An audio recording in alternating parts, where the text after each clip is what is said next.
Good morning. तो 10वीं class के इतिहास की सीरीज़ के अंदर अगला अपना बिंदु है क्रांतिकारी आंदोलनों का स्वतंत्रता संघर्ष में योगदान। प्रश्न हमेशा पूछा जा सकता है कि भारत के क्रांतिकारी आंदोलनों का स्वतंत्रता संघर्ष में क्या योगदान रहा।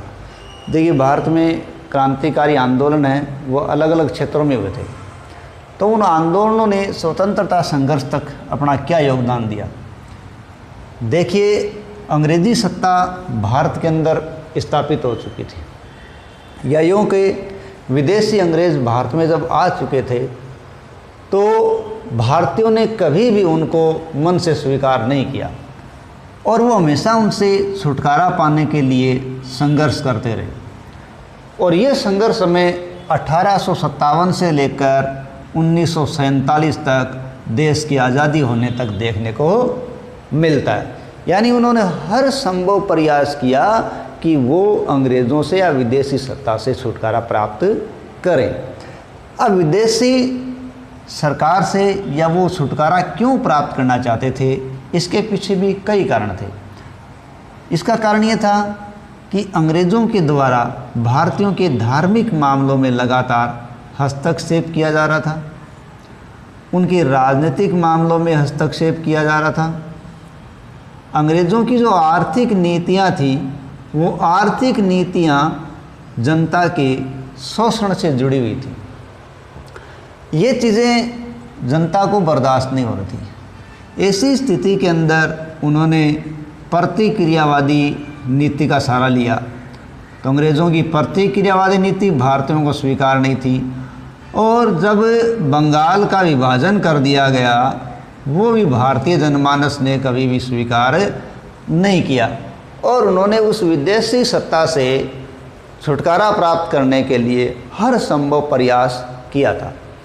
क्यों कि भारतीयों का यह मानना था कि हमारे जो राष्ट्रीय तत्व हैं, भारतीयों का मानना था हमारे राष्ट्रीय जो तत्व हैं, जैसे हमारी धार्मिक स्वतंत्रता है, धार्मिक स्वतंत्रता, हमारी राजनीतिक स्वतंत्रता और हमारा या हमारे नैतिक मूल्य और भारतीय संस्कृति, ऐसे हमारे राष्ट्रीय तत्वों को विदेशी शासन से खतरा था।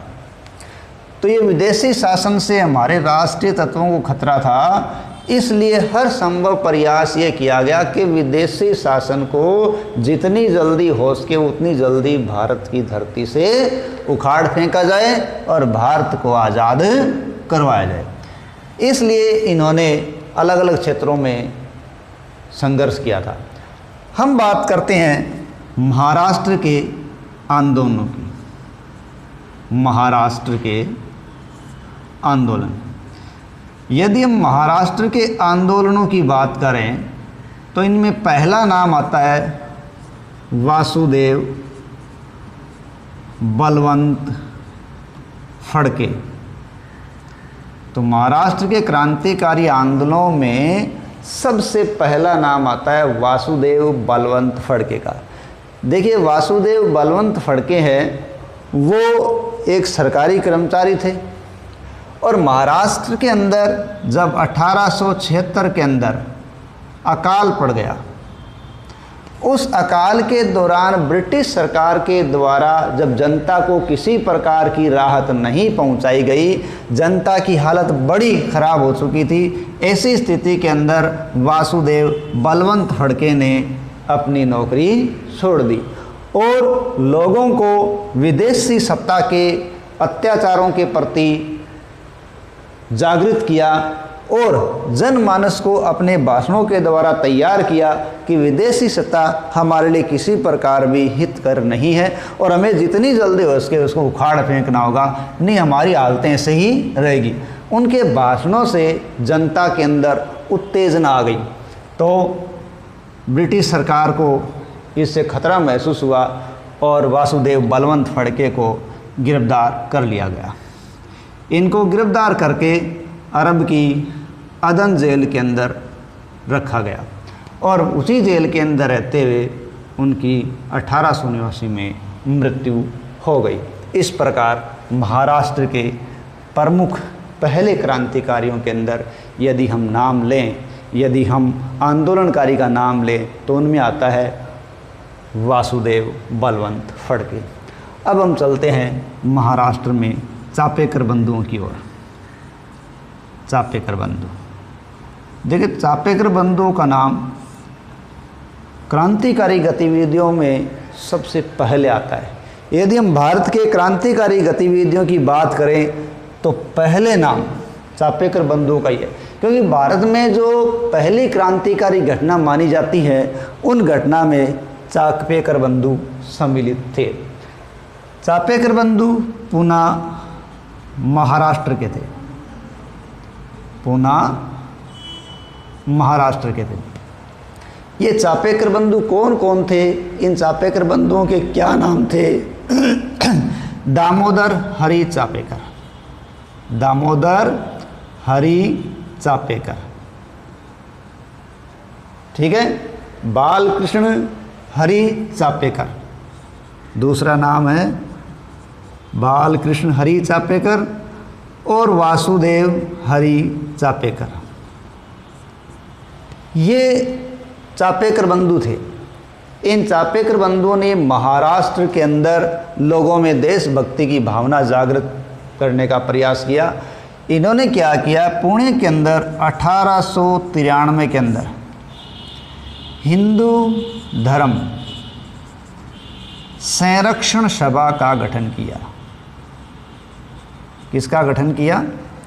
1893 के अंदर महाराष्ट्र में चापेकर बंधुओं ने हिंदू धर्म संरक्षण सभा का गठन किया और इस सभा के साथ रहते हुए इन्होंने महाराष्ट्र के अंदर शिवाजी उत्सव, कौन से उत्सव? शिवाजी उत्सव और गणेश उत्सव मनाकर लोगों के अंदर देशभक्ति, एकता की भावना तैयार की। तो लोगों के अंदर जोश भरने में इन्होंने, एकता बनाने में उन्होंने महत्वपूर्ण योगदान दिया था। तो लोगों को इस प्रकार अंग्रेजी सत्ता के विरुद्ध तैयार कर रहे थे। 1897 के अंदर पुणे में जब प्लेग फैल गया, प्लेग चूहों से होने वाली एक बीमारी है, तो जब पुणे में प्लेग फैल गया तो पुणे के प्लेग कमिश्नर मिस्टर रेंड और उसके सहयोगी थे एयर्स्ट, ये लोग पुणे में प्लेग के नाम पर लोगों के घरों में प्रवेश करने लग गए और लोगों के घरों में प्रवेश करके वहाँ महिलाओं से बदसलूकी करने लग गए। ये लोगों पर अत्याचार करने लगे, कूच चक्कर रटने में बड़े होशियार थे और पूरे पुणे महाराष्ट्र के अंदर ये बदनाम हो चुके थे और लोग इनके अत्याचारों से, इनकी बदमाशियों से तंग आ चुके थे। ऐसी स्थिति के अंदर चापेकर बंधुओं ने 22 जून 1897 को पुणे के प्लेग कमिश्नर मिस्टर रैंड और उसके सहयोगी एयर्स्ट की हत्या कर दी गई। महाराष्ट्र के क्रांतिकारी आंदोलनों में ये पहली प्रमुख घटना मानी जाती है। तो इनकी हत्या करने पर बाद में चापेकर बंधुओं को गिरफ्तार किया गया और इस हत्याकांड के बदले इनको सज़ा के रूप में फांसी दी गई। इस प्रकार महाराष्ट्र में क्रांतिकारी आंदोलनों में चापेकर बंधुओं का भी अपना एक अलग योगदान है। अब हम बात करते हैं अगली कड़ी के रूप में श्यामजी कृष्ण वर्मा की। श्यामजी कृष्ण वर्मा, देखिए श्यामजी कृष्ण वर्मा है, वो कहाँ के थे? काठियावाड़ के रहने वाले थे। लंदन में इन्होंने एक संस्था की स्थापना की थी और वो संस्था इंडिया हाउस के नाम से जानी गई थी और इसी संस्था के द्वारा आज तक ये जाने पहचाने जाते हैं। देखिए हुआ ऐसे कि श्यामजी कृष्ण वर्मा जो काठियावाड़ के थे वो पढ़ने के लिए कैम्ब्रिज गए, और कैम्ब्रिज में जब ये बैरिस्टर की पढ़ाई करके लौटे, क्या बन के आए? बैरिस्टर, वकील। तो भारत में आकर जब इन्होंने काम की शुरुआत की तो पॉलिटिकल एजेंट या रेजिडेंटों के द्वारा जो इनके साथ व्यवहार किया गया उससे ये बड़े नाराज़ हुए। पॉलिटिकल एजेंटों के व्यवहार से बड़े नाराज़ हुए और उन्होंने ये दृढ़ निश्चय कर लिया कि वो भारत की आज़ादी के लिए अपना जीवन लगा देंगे। और इसी प्रयास के अंदर उन्होंने क्या किया, उन्होंने अपना कार्य क्षेत्र लंदन को बना लिया। अपना कार्य क्षेत्र श्यामजी कृष्ण वर्मा ने किसको बनाया? लंदन को बनाया। और उन्होंने भारतीय स्वशासन समिति का गठन कर दिया। भारतीय स्वशासन समिति का जो गठन किया, यही समिति बाद में इंडिया हाउस कहलाई। क्या कहलाई? India house. ठीक है। अब जो भारतीय स्वशासन समिति जो इंडिया हाउस कहलाई, वो एक क्रांतिकारी गतिविधियों का केंद्र बन गई, क्योंकि श्यामजी कृष्ण वर्मा ने ये काम कहाँ किया? लंदन के अंदर। और उन्होंने विदेश आने वाले भारतीयों के लिए 1,000 रुपये की सह फेलोशिप या छात्रवृत्तियाँ भी शुरू की, ताकि विदेश आने वाले भारतीयों को कुछ राहत प्रदान हो सके। तो ये 1,000 की फेलोशिप इन्होंने शुरू की। यहाँ से अपन देखें कि मदन लाल धींगरा, ठीक है, लाला हरदयाल और वी.डी. सावरकर जैसे प्रमुख लोग भी, क्रांतिकारी भी इस संस्था से जुड़ गए। और लंदन में जो भारतीय क्रांतिकारी थे या स्वतंत्रता संग्राम के अंदर अपना योगदान देना चाहते थे, वो सारे इस जगह जुटने लगे और एक क्रांतिकारी गतिविधियों का एक केंद्र बन गया।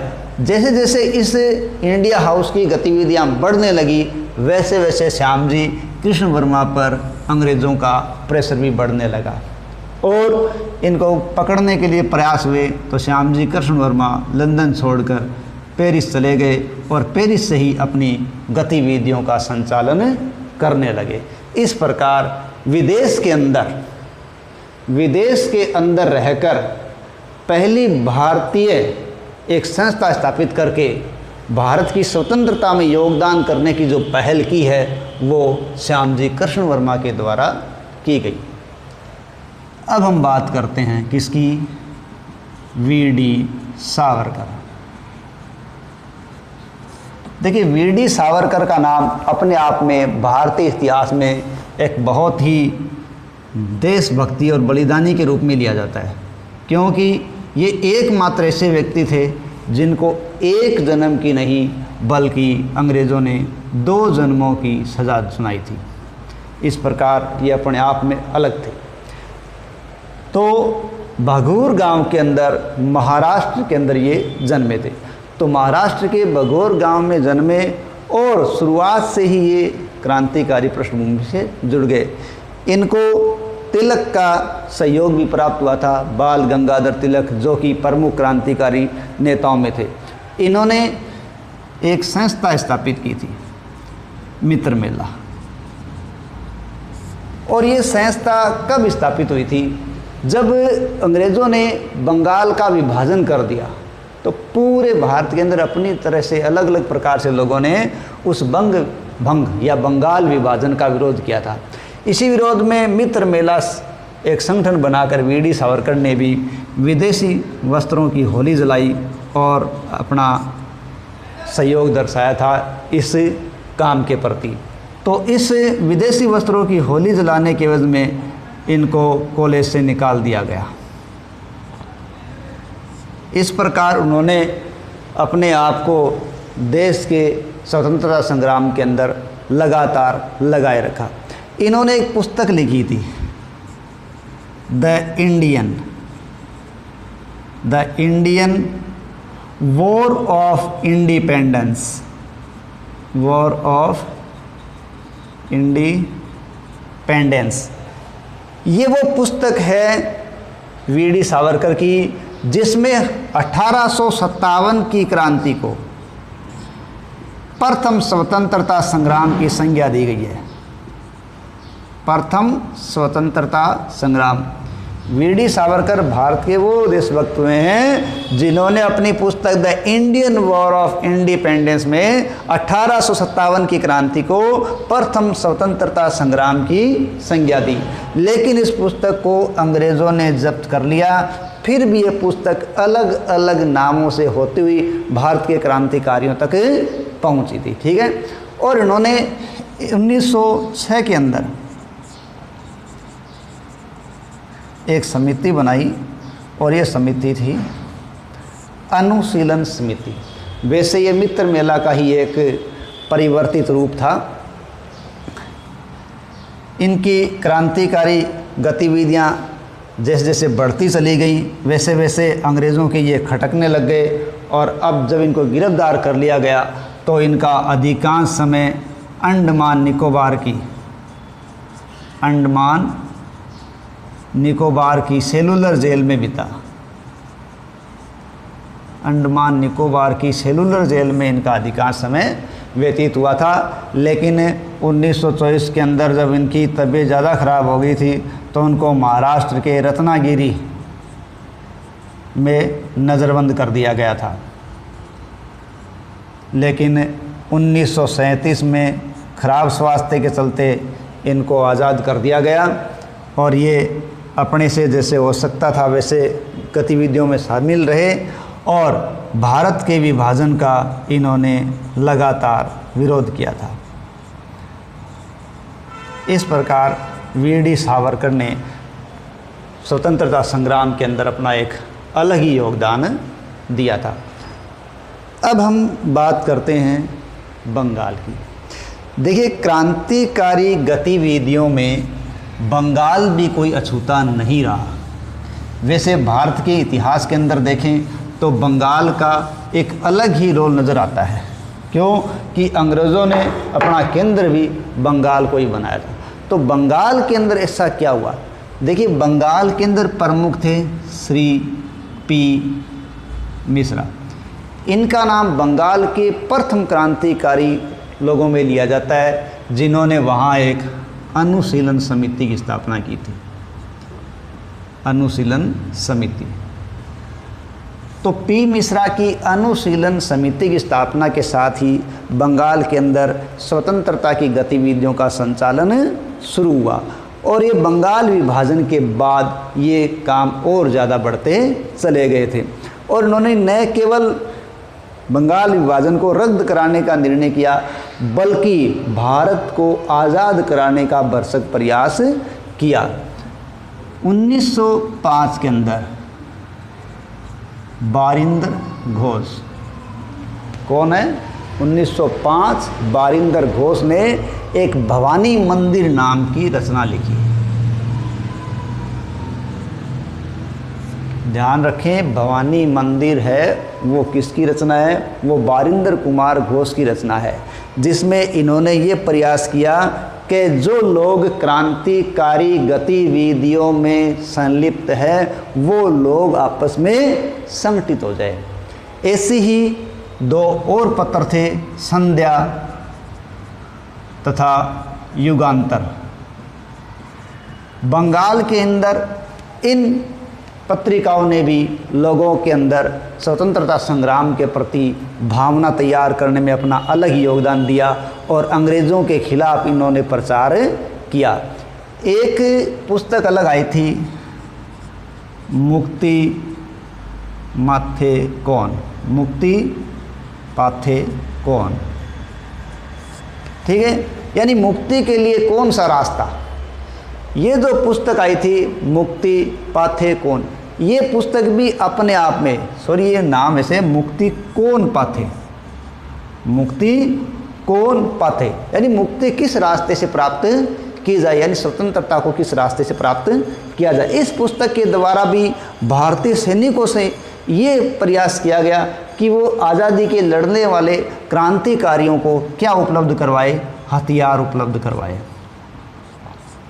इस प्रकार बंगाल के अंदर भी एक अलग तरीके से स्वतंत्रता आंदोलन को अपना सहयोग देने का प्रयास किया गया।